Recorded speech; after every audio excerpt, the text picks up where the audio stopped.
பொங்கல் பரிசு தொகையில் மாற்றம், சந்தோஷத்தில் தமிழக மக்கள்.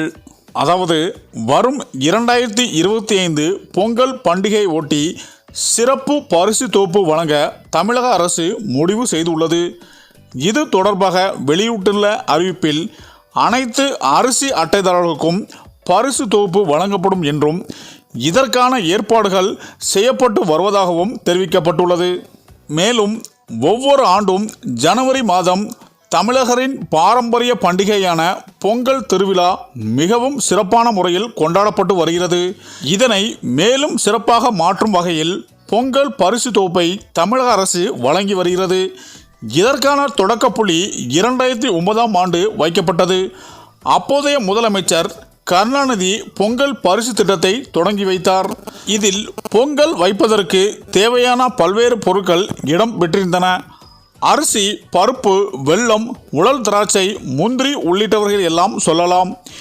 2019, 2020 ஆகிய ஆண்டுகளில் பொங்கல் பரிசு தொகுப்புடன் 1000 ரூபாய் ரொக்கமாக சேர்க்கப்பட்டது. குறிப்பாக 2021ஆம் ஆண்டு குடும்ப அட்டைதாரர்களுக்கு பொங்கல் பரிசு தொகுப்புடன் 2500 ரூபாய் வழங்க அப்போதைய முதலமைச்சர் எடப்பாடி பழனிசாமி ஆச்சரியப்படுத்தினார். 2022ஆம் ஆண்டு 21 பொருட்கள் அடங்கிய பொங்கல் பரிசு தொகுப்பு மட்டும் வழங்கப்பட்டது. 2023, 2024 ஆகிய ஆண்டுகளில் பரிசு தொகுப்புடன் 1000 ரூபாய் ரொக்கம் வழங்கப்பட்டது. இந்த நிலையில்தான் 2025 பொங்கல் பண்டிகை ஒட்டி வழங்கப்படும் பரிசு தொகுப்புடன் ரொக்கம் கிடைக்கும் என்ற எதிர்பார்ப்பில் தமிழக மக்கள் பலரும் காத்திருக்கின்றனர். ஆனால் தற்போது மாற்றம் ஏற்பட்டுள்ளது.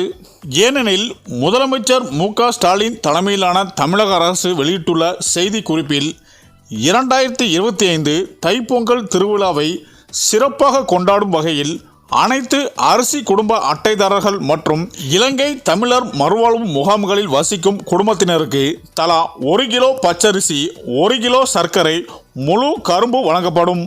மேலும் பொங்கல் திருவிழாவை ஒட்டி இலவச வேட்டி சேலைகள் தயார் செய்யப்பட்டுள்ளன. இது அனைத்து மாவட்டங்களுக்கும் அனுப்பி வைக்கப்பட்டுள்ளன. இவற்றை பொங்கல் பரிசு தொகுப்புடன் சேர்ந்து வழங்க அனைத்து நடவடிக்கைகளும் மேற்கொள்ளப்பட்டு வருவதாகவும் கூறப்பட்டுள்ளது. மேலும் இந்த நிலையில் பொங்கல் பரிசு தொகையில் இந்த முறை வழக்கத்தை விட தமிழக அரசு அதிக தொகை வழங்குவதற்கு வாய்ப்புகள் உள்ளதாக செய்திகள் வெளியாகி வருகிறது. இதனால் தமிழக மக்கள் சந்தோஷத்தில் இருந்து வருகிறனர் என அரசியல் வட்டாரங்கள் கூறி வருகின்றனர். சரி, இந்த வீடியோ பற்றிய உங்கள் கருத்துக்களை கமெண்ட்ல சொல்லுங்க. மேலும் வீடியோ பிடித்திருந்தால் லைக் பண்ணுங்க, ஷேர் பண்ணுங்க, மறக்காம நம்ம சேனலை சப்ஸ்கிரைப் பண்ணிக்கோங்க. நன்றி.